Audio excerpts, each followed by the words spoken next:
Senior prosecutors at the NPA are themselves being investigated for pursuing unsubstantiated claims against Johan Booysen. This is revealed in a new report by investigative NGO Open Secrets. The report quotes the National Prosecuting Authority's spokesperson who said internal proceedings have been instituted against Johannesburg Director of Public Prosecutions Andrew Chauke and others for the role they played in pursuing an unsubstantiated case of racketeering against the former KwaZulu-Natal Hawks head.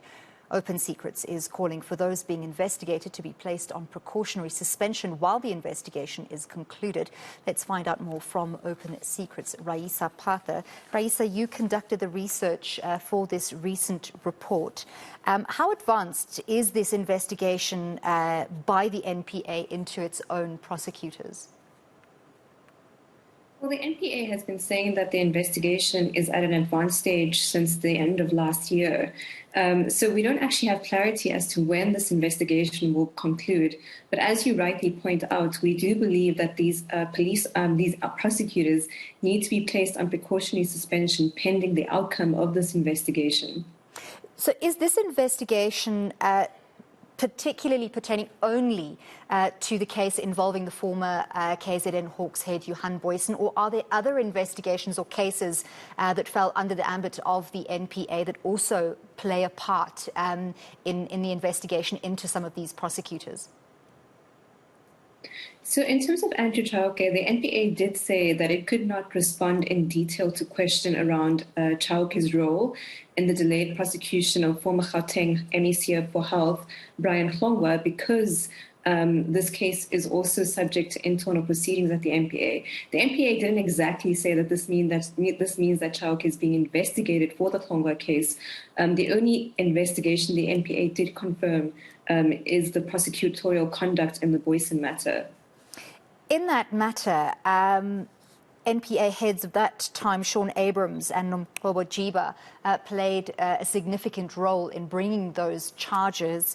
What does this investigation mean for them, and do they fall under those, have the NPA named or given a list of those people that they're investigating at the moment?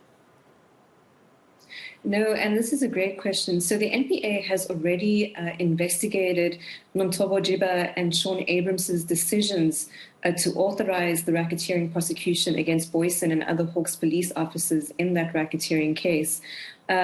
But there was no sort of finding made against Shaun Abrams and Jiba in that investigation. The recommendation was just that the NDPP should withdraw the racketeering charge, and that then did follow.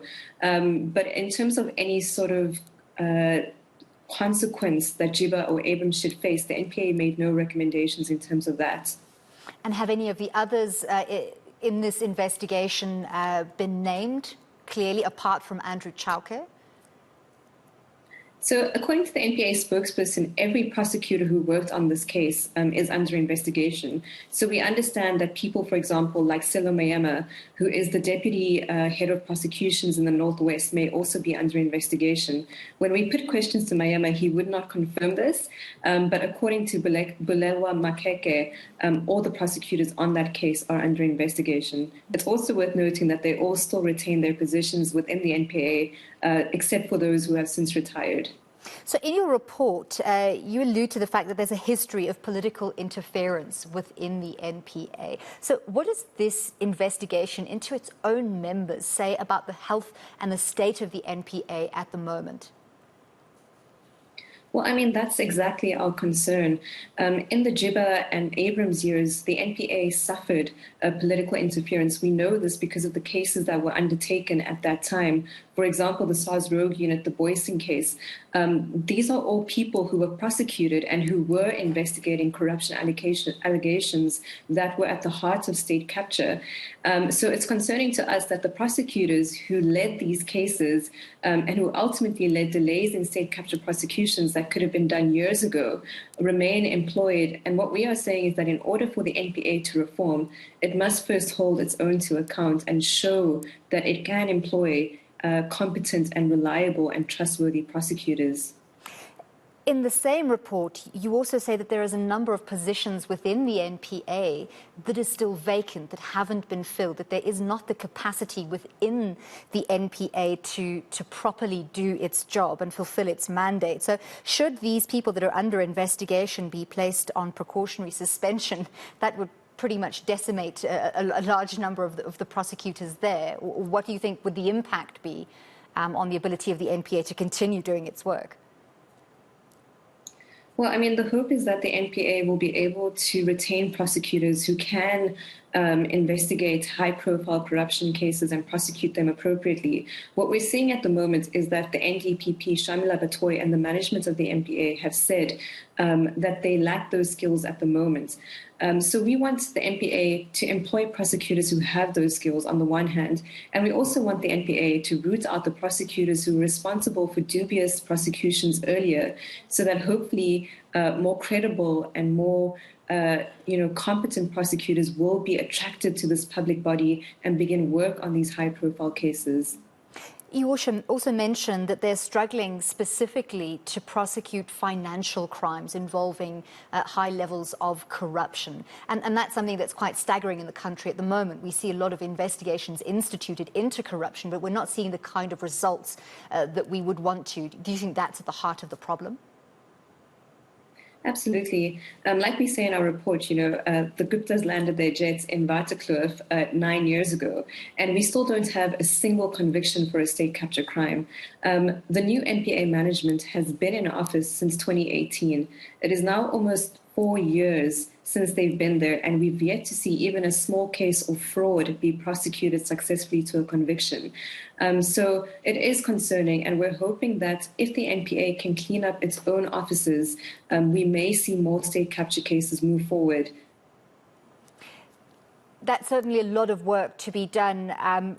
Do you think that all falls or can be termed as a failure on the part of Shamila Batoy? At this point, I don't think we can say so much about failure, but we can definitely say that there is a degree of delay that is happening.